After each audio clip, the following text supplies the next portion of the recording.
Take a pit stop for all things NASCAR with the Four Tire Change podcast. Here is your host, Dawson Eiserloh. Hello and welcome into the Four Tire Change podcast. I'm Dawson Eiserloh.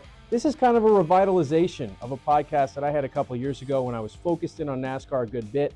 Jumping back into it now, really excited. It's going to be a weekly podcast that dumps into all the storylines the NASCAR Cup Series has to offer. Also, of course, going to get to the Xfinity Series and the Truck Series as those topics emerge throughout the season.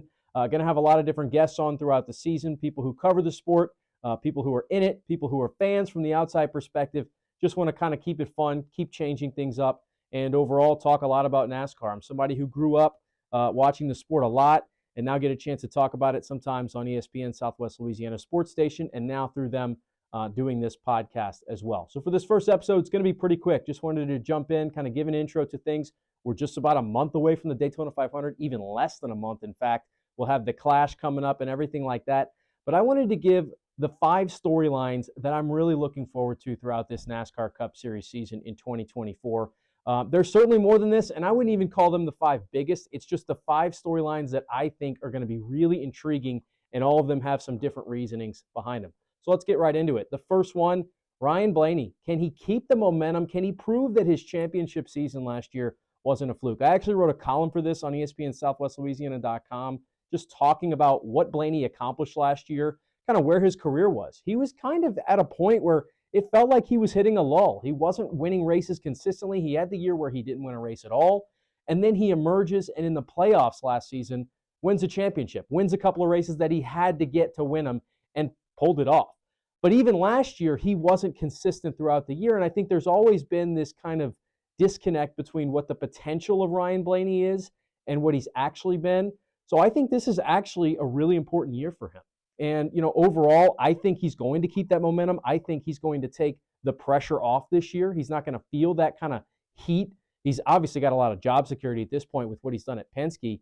And overall, I think it could be a great year for him. The other thing about Penske is that they've now won 2 championships in a row. Even if it hasn't felt like they've been the most dominant team either one of those years, you have Joey Logano accomplishing what he did in the 2022 season, and then Ryan Blaney backed it up with a consistent run. They've proven that with this next-gen car, they can find the speed late in the year. So I'm excited to see, can Ryan Blaney put together a big year this year, maybe even better overall season. Obviously, the championship is the pinnacle of it, but can he put together more consistency throughout the year? I think he's got a chance to.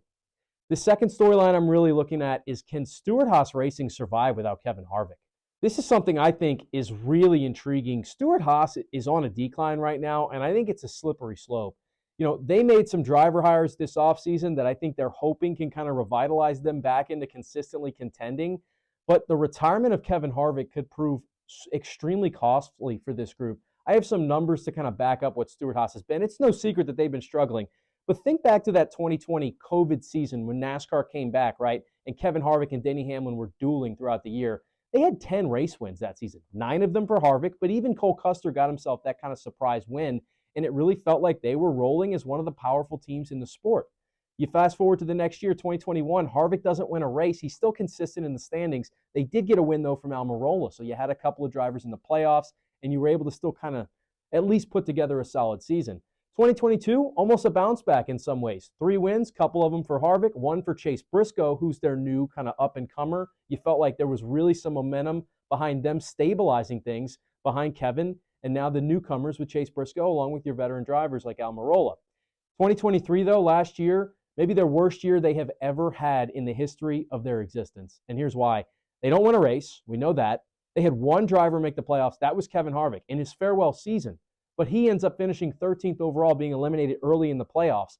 This was the first time in the history of the organization that they didn't have a driver finish in the top 11 in the overall driver standings. The one time they had someone finish only 11th and didn't have a top 10 driver, that was Ryan Newman way back towards the beginning of Stewart-Haas's creation. They bring in Noah Gragson in the offseason. He's unproven at the Cup Series level. Obviously, it was a rough go last year. He had a lot going both on the track and off the track that weren't generally positive in his rookie season in the Cup Series. He comes over. Are you expecting a lot of the number 10 car this year, replacing Eric Almirola? Maybe you can argue that Almirola wasn't great at the end there, so you still have something to be hopeful for. But that's tough. That's tough to expect a lot out of a guy who's not quite a rookie, but still feels like it. Josh Berry, another guy who they bring in who's not proven in the Cup Series. And look, I like the potential of Josh Berry. He did a great job with Junior Motorsports. He has a great story, kind of Dale Earnhardt Jr., finding him and molding him from the lower levels of racing and everything that he was doing into a NASCAR driver. But again, you're talking about someone who's completely unproven. Now he's stepping into the 4-car, which is a proven commodity with Kevin Harvick. But Harvick was one of the best drivers, potentially a Hall of Fame driver in the history of NASCAR. So that's very tough shoes to fill.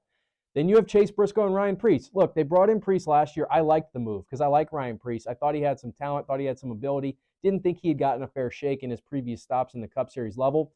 But he just wasn't great last year. He was 23rd in points, and Briscoe was 30th. Now, I know Briscoe had the penalty and had a couple other things that hindered him. They've got to be better than that. And those two, they're going to be relying on as the quote-unquote veterans of the group. I just don't know if you're feeling really good going into the season with those 4 drivers. And Stewart-Haas, they have to prove that they can have a contender. They can win a race. They can be in the playoffs without Kevin Harvick. It's a big year for Stewart-Haas. My third storyline, the underdog story. I love it. I love teams that aren't exactly the powerhouses, the bullies of NASCAR that come up and are able to compete.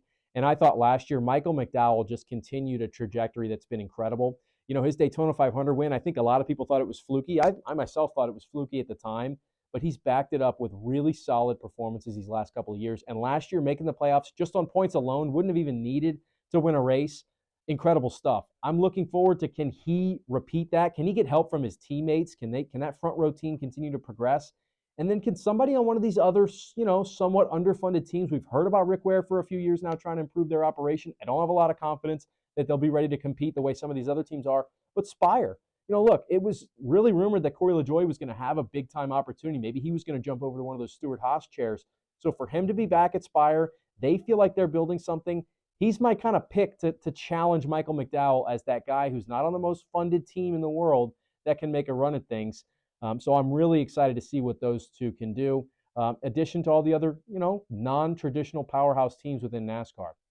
My fourth storyline, which of those powerhouse teams, as we'll go from the one end to the other, can grab control of this series again? It's been interesting. I think Hendrick has still been consistently the best, and Kyle Larson and William Byron were both down there right at the end competing for the championship. But it's now 2 years in a row where they get it stolen from them in some ways by Penske with Logano and Blaney. So can Hendrick grab that focus once again? And can Joe Gibbs kind of jump back into the spotlight here? I think Christopher Bell is one of the most talented drivers in the entire series. But can those teams kind of start to establish themselves once again as the leaders of the sport? Will one team do it, or is it going to be how it's kind of been with the next-gen car, and it's just going to be a spread-out focus? You're not going to have one team dominating and winning, 15 to 20 races. The way, look, we had that for a stretch where Hendrick was really dialed in, or, some of those years with Gibbs and Hamlin. My last storyline, how does the next-gen car continue to evolve? And this one might be the most important for the future of the sport in general, but I think it's really interesting. There's been some great things. The intermediate track package is at as good a spot as it's been in a very long time. I think we can all agree on that. I'm really pretty okay with where the super speedway package is as well. I'm not a big fan of them continuing to kind of force super speedways on us more here with Atlanta and everything like that. As long as they keep it where it is, I think I'm okay. But what do the short tracks and the road courses look like? And we've seen them talk about it. They have a new package, and it's been announced. They're going to have the 3-inch spoiler. They're going to have the simplified diffuser. They're going to have some engine panel changes. I'm not an expert into knowing how all that's going to affect the racing. One thing I do know, though, Bristol, Martinsville, they've got to be better. They have to be more intriguing. March 10th, Phoenix Raceway, first track that these changes will be implemented. Circle that one on the calendar as a big one. We've got to see if these short track packages can be improved. And the same thing with the road courses. Look, if you're going to add as many road courses into the sport as they've done, they went to Chicago. It was successful in a lot of different ways. You got to make sure the racing is competitive on those circuits as well. And if they're able to do that, I think NASCAR could be in a really good spot with this track, with this next-gen package. If they struggle at the short tracks again, they're going to kind of be going back to the drawing board, really wondering how they can get competitive racing at the different levels of the tracks you're going to go to. It's great to have the intermediate package where it is. I don't want them to change it, but they've got to find a way to get the short tracks back to where they once were because, again, those are some of the most marquee races in all of NASCAR. So that's what I have for my 5 storylines. Look, plenty ahead. We're going to have some guests on next week and in the coming weeks leading up to the Clash, leading up to the Daytona 500. And from there, hoping to do recaps and previews of all the races going forward in the NASCAR Cup Series. So hopefully you'll stay along with us here on the 4 Tire Change podcast. Thanks for joining us.